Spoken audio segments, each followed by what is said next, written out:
تو چار جہان ہیں۔ سب سے پہلا جہان اسے عالم ارواح کہتے ہیں، اور دوسرا یہ جہان جس میں ہم موجود ہیں عالم دنیا، اور تیسرے نمبر پر عالم برزخ، اور چوتھے نمبر پر عالم آخرت۔ عالم ارواح کے اندر صرف روحیں تھیں، وجود نہیں تھا، نہ وجود تھا اور نہ ہی وجود کے ساتھ کوئی تعلق تھا۔ دوسرا جہان عالم دنیا، اس میں روح جسم کے ساتھ وجود بھی ہے، روح بھی ہے، ان کا آپس میں تعلق بھی ہے اور یہ دونوں موجود بھی ہیں۔ تیسرے نمبر پر عالم برزخ، اس میں وجود ہوگا یا وجود کے ساتھ روح کا تعلق ہوگا، اور چوتھے نمبر پر عالم آخرت، پھر اس میں روح بھی اور وجود بھی۔ عالم دنیا، اس کا تو انکار نہیں ہے۔ اب یہ جو دنیا ہے، اس دنیا کے اندر جب موت آتی ہے انسان کی، تو اس موت سے انسان ختم نہیں ہو جاتا، بلکہ ایک جہان سے دوسرے جہان کی طرف وہ منتقل ہو جاتا ہے۔ اسی لیے کہتے ہیں کہ فلاں شخص کا انتقال ہو گیا، وہ ایک جہان سے دوسرے جہان میں منتقل ہو گیا، یعنی عالم دنیا سے عالم برزخ کے اندر چلا گیا۔ یہ جو برزخ ہے، برزخ کا لغوی معنی پردہ، برزخ حجاب کو کہتے ہیں، پردے کو کہتے ہیں، رکاوٹ کو کہتے ہیں، دیوار کو کہتے ہیں، یہ سارے معنی برزخ کے ہیں۔ اس کو عالم برزخ کیوں کہا جاتا ہے؟ اس لیے کہ وہ ہم سے پردے میں ہے، ہمیں وہ نظر نہیں آتا یا ہم اس کو دیکھ نہیں سکتے، اس لیے اس کو عالم برزخ کہتے ہیں۔ کوئی شخص اس جہان کو نہیں دیکھ سکتا، ہاں کبھی کبھی ایسا معاملہ ہوا ہے کہ کسی پر اس کے حالات منکشف ہوئے ہیں یا کسی نے اس کو دیکھا ہے، اس کو خرق عادت کہتے ہیں۔ جیسے ہر لکڑی سانپ نہیں بنتی، یہ صرف حضرت موسیٰ علیہ السلام کی لاٹھی تھی جو سانپ بنی تھی، تو اس کو خرق عادت کہا جاتا ہے۔ جیسے ہر اونٹنی پتھر سے نہیں نکلتی، بلکہ وہ حضرت شعیب علیہ السلام کی اونٹنی تھی جو پتھر سے نکلی تھی، تو یہ معاملہ خرق عادت تھا۔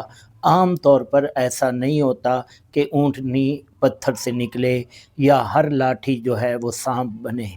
اسی طرح ہر آدمی اس جہان کے حالات کو نہیں دیکھ سکتا۔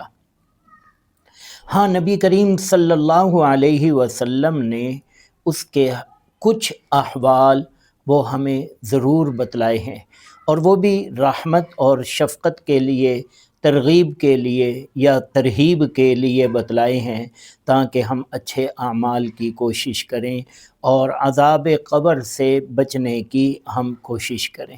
کوئی ایسا گناہ یا کوئی ایسا کام نہ کریں کہ جس کی وجہ سے ہمیں عذاب قبر ہو۔ نبی کریم صلی اللہ علیہ وسلم نے کیا حالات بیان فرمائے، بالکل اختصار کے ساتھ میں عرض کرتا ہوں۔ مسند احمد کی حدیث ہے، نبی کریم صلی اللہ علیہ وسلم نے ارشاد فرمایا، جب مردے کو قبر کے اندر رکھا جاتا ہے تو دو فرشتے اس کے پاس آتے ہیں، اور ایک کا نام منکر اور دوسرے کا نام نکیر۔ وہ اسے اٹھاتے ہیں کہ قم باذن اللہ، اللہ کے حکم سے کھڑا ہو جا، تو مردہ اٹھ کر بیٹھ جاتا ہے۔ اس سے سوال جواب ہوتا ہے، پہلا سوال ہوتا ہے من ربک، تیرا رب کون ہے، ما دینک، تیرا دین کیا ہے، اور نبی علیہ الصلوۃ والسلام کے بارے میں تیرا گمان اور خیال کیا ہے۔ اگر وہ ان سوالات کے جوابات اچھے طریقے سے دے دیتا ہے، صحیح جواب دیتا ہے، تو پھر ایک منادی اوپر سے آواز لگاتا ہے کہ میرے بندے نے سچ کہا، اور فرمایا جاتا ہے کہ اسے جنت کا بستر بچھا دو اور جنت کا لباس پہنا دو۔ اب ہم نے تو اسے 3 کپڑوں میں یا 5 کپڑوں میں قبر میں اتارا ہے، رکھا ہے، ٹھیک ہے، مرد ہے تو 3 کپڑے، عورت ہے تو 5 کپڑے، لیکن پھر اسے جنت کا لباس پہنایا جاتا ہے، اور اس کی قبر کو تا حد نگاہ وسیع کر دیا جاتا ہے۔ اور کہا جاتا ہے کہ نمتا کا نومت العروس، دلہن کے سونے کی طرح تم سو جاؤ، جیسے دلہن ایک خوبصورت بستر پر سوتی ہے اور بے فکر ہو کے سوتی ہے، اسے پتہ ہوتا ہے کہ میرے محبوب کے علاوہ مجھے کوئی نہیں اٹھائے گا۔ تو اسی طرح جو لوگ تجھے پسند ہیں اور جو ماحول اور جو حالات تمہیں پسند ہیں، اب اسی حالات کے لیے تمہیں اٹھایا جائے گا، جس کی قبر پہلی منزل ہے، اول منزل من منازل الآخرہ، یہ پہلی منزل ہے، یہ صحیح ہے تو بس اب آگے سب صحیح ہے۔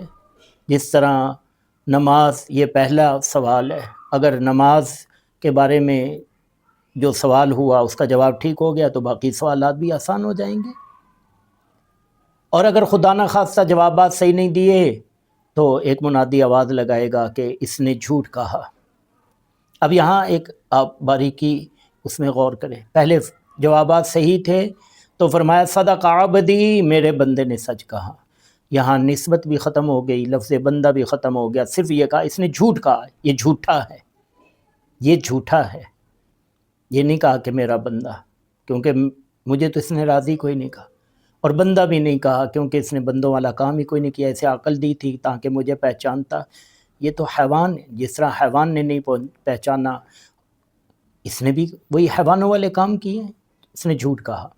جہنم کا بستر بچھا دو، جہنم کا لباس پہنا دو، اور اس کی قبر تنگ ہو جاتی ہے اور اس پر عذاب شروع ہو جاتا ہے۔ پہلے کا کیا تھا؟ قبر وسیع ہو گئی۔ اب یہاں ایک اشکال ہوتا ہے، قبر تا حد نگاہ کھل گئی، جہاں تک نظر جاتی ہے کھل گئی ہے۔ اب آپ سوچیں کہ اسے تو قبرستان میں دفن کیا ہے، دائیں بائیں اور قبریں بھی ہیں، جب اس کی قبر تا حد نگاہ کھل گئی ہے تو کیا اندر نیچے کے فرشتے مردے یہ سب اسے نظر آنے لگ گئے؟ اس کی قبر جو کھل گئی، اب یہ مردہ پڑا ہے، یہ مردہ، اس کو عذاب ہو رہا ہے، اس کو سزا ہو رہی ہے، اس کو ثواب ہو رہا ہے، اس کو سارے وسیع ہو جاتے ہیں۔ قبر کے کھلنے کا یہی مطلب ہے؟ نہیں، سمجھے۔ حدیث پاک میں موت کو نیند کے ساتھ تشبیہ دی گئی ہے، یہ جو موت کا مسئلہ سمجھانے کے لیے نا اس کو نیند کو پیش کیا گیا ہے۔ اس لیے جب سوتے ہیں تو ہم کیا کہتے ہیں؟ اللہم باسمک اموت و احیا، اے اللہ میں تیرے نام سے سوتا ہوں، اموت، مرتا ہوں اور زندہ ہوتا ہوں۔ وہ مرنے تو نہیں لگا، وہ تو سونے لگا، یہ نہیں اللہم باسمک انام، میں سوتا ہوں تیرے نام پہ، واستیقظت، اور میں تیرے نام پہ اٹھتا ہوں، نہیں، احیا، مرتا ہوں اور زندہ ہوتا ہوں۔ کیوں؟ یہ موت، نیند جو ہے یہ موت کی بہن ہے، مویا آدمی، سویا آدمی گویا کہ مر گئے، یہ برابر ہوتے ہیں۔ اب آپ دیکھیں کہ یہ کیوں تشبیہ دی گئی ہے، سمجھانے کے لیے۔ سمجھیں آپ کہ ایک آدمی سو رہا ہے، اب وہ ایسی جگہ سو رہا ہے، ایک کمرہ ہے، اس میں 4-5 بستر لگے ہوئے ہیں، 4-5 چارپائیاں ہیں یا بیڈ ہیں، یا وہ سویا، اب اس کے دائیں بائیں اور لوگ بھی سوئے ہوئے ہیں۔ اب ان میں سے ایک آدمی خواب دیکھتا ہے، اور وہ خواب کیا دیکھتا ہے؟ وہ خواب یہ دیکھتا ہے کہ میں کسی کھلے میدان میں ہوں، گراؤنڈ میں ہوں یا باغ میں ہوں، وہ پھول ہیں ماشاءاللہ، بڑی اچھی خوشبو ہے، بہترین سہانی ہوا چل رہی ہے، تو محسوس کرتا ہے کہ وہ میں ایسی جگہ میں ہوں۔ جب وہ اٹھتا ہے، اپنا خواب بیان کرتا ہے، دائیں بائیں سونے والے کہتے ہیں کہ میں کہاں تھا بھی، تم یہ دیکھ رہے ہو کہ آپ تو مجھے محسوس نہیں ہوئے۔ اب حقیقت میں وہ ایسی جگہ میں نہیں ہوتا، لیکن اس کو محسوس کروایا جاتا ہے، ذہن اس کا کھولا جاتا ہے کہ بھئی تم تنگ جگہ میں نہیں ہو، تاریک جگہ میں نہیں ہو، بالکل پرسکون بہت اچھی جگہ میں ہو، اور جو کچھ آدمی انسان کی روح دیکھ رہی ہوتی ہے، انسان محسوس کر رہا ہوتا ہے، اس کا اثر اس کے وجود پر بھی ہوتا ہے، ایسا نہیں ہے کہ اس کا اثر اس کے وجود پر نہیں ہوتا۔ یہی وجہ کوئی ڈراؤنا خواب دیکھ رہا ہو اور یکدم اس کی آنکھ کھل جائے تو اس کا اثر آپ کو اس کے وجود میں نظر آتا ہے، اس کا وجود کانپ رہا ہوتا ہے، اس پر کپ کپی طاری ہوتی ہے۔ کیا اس کے اثرات، جو کچھ دیکھ رہا تھا جسم اس کا اثر محسوس کر رہا تھا؟ یہی بات ہے کہ وہ محسوس کرتا ہے کہ میں اچھی جگہ میں ہوں، یہی وجہ ہے اور یہی تشبیہ ہے کہ قبر تا حد نگاہ وسیع ہو جاتی ہے کہ پھر وہ اس کے لیے تاریک اور تنگ کوٹری نہیں رہتی، وہ 5-7 فٹ کا گڑھا نہیں ہو، وہ بالکل ایزی ہوتا ہے اور بالکل سکون میں ہوتا ہے جیسے انسان کھلی، اس کے لیے قبر کشادہ کر دی گئی ہے۔ اور خدا نخواستہ اگر عذاب ہونا ہے تو قبر تنگ ہو گئی کہ ایک پسلی دوسری پسلی کے اندر گھس گئی، اور اس پر ایسے فرشتے مسلط ہو گئے کہ جو اندھے ہیں، گونگے ہیں، بہرے ہیں، جو اس کو تکلیف پہنچاتے ہیں، سزا پہنچاتے ہیں۔ عام طور پر آپ نے یہی سنا ہوگا کہ اندھے، گونگے، بہرے، اس پر فرشتے مسلط ہوتے ہیں۔ حالانکہ میں آپ کو بات بتلاؤں، اللہ کا کوئی فرشتہ اندھا نہیں ہے، کوئی فرشتہ گونگا اور بہرا نہیں ہے۔ یہ جو کہا جاتا ہے اندھے، گونگے، بہرے، وہ ہوتے ہیں آنکھوں والے، کانوں والے، سن سکتے ہیں، دیکھ سکتے ہیں، لیکن مطلب یہ ہے کہ ان کو یہ حکم دیا جاتا ہے اور وہ تمہارے ساتھ ایسا رویہ اختیار کرتے ہیں گویا کہ وہ کچھ دیکھ ہی نہیں رہے، کچھ سن، تمہاری چیخ و پکار کو سن ہی نہیں رہے۔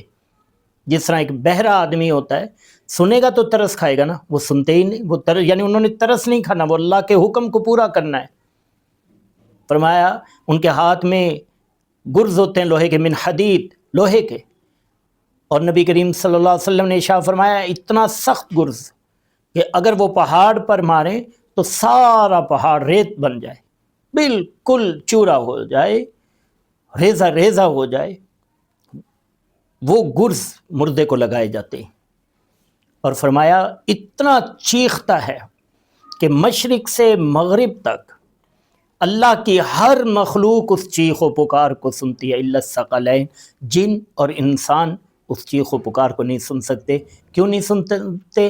کیونکہ یہ مکلف ہے، کیونکہ یہ مکلف ہے۔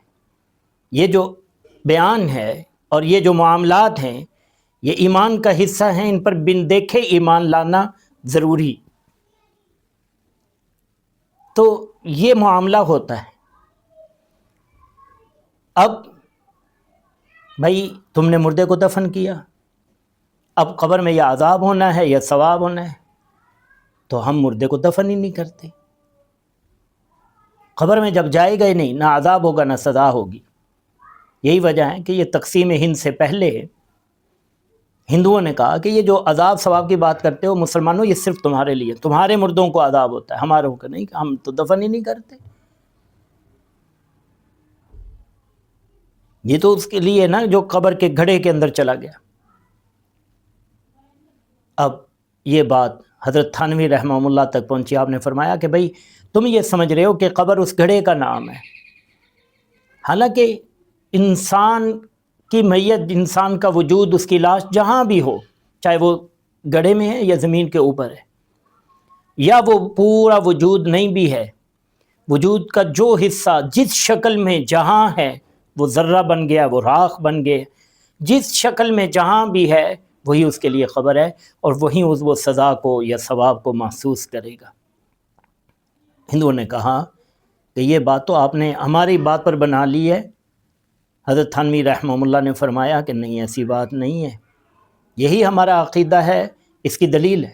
کیا دلیل ہے؟ انہوں نے کہا فرعون کا، ان کا عجائب گھر میں، وہ سرد خانے میں لگا ہوا ہے، ان کا وہ اس گڑھے میں تو نہیں؟ کہا نہیں، کہا ہم قرآن کریم میں اللہ پاک فرماتے ہیں النار یعرضون علیہا غدوا وعشیا، صبح و شام فرعون پر آگ پیش کی جاتی ہے، یعنی اس کو عذاب ہوتا ہے، حالانکہ وہ تو سرد خانے میں ہے، لیکن النار یعرضون علیہا غدوا وعشیا، صبح و شام اس کو سزا ہوتی ہے، تکلیف ہوتی ہے۔ تو جہاں بھی ہو، تم نے راکھ بنایا، راکھ بنا کے اس کو دریا میں بہا دیا، اب تم کہو کہ وہ تو پانی میں، پانی اور آگ یہ آپس میں ان کا کوئی جوڑ نہیں ہے، اکٹھے نہیں ہو سکتے۔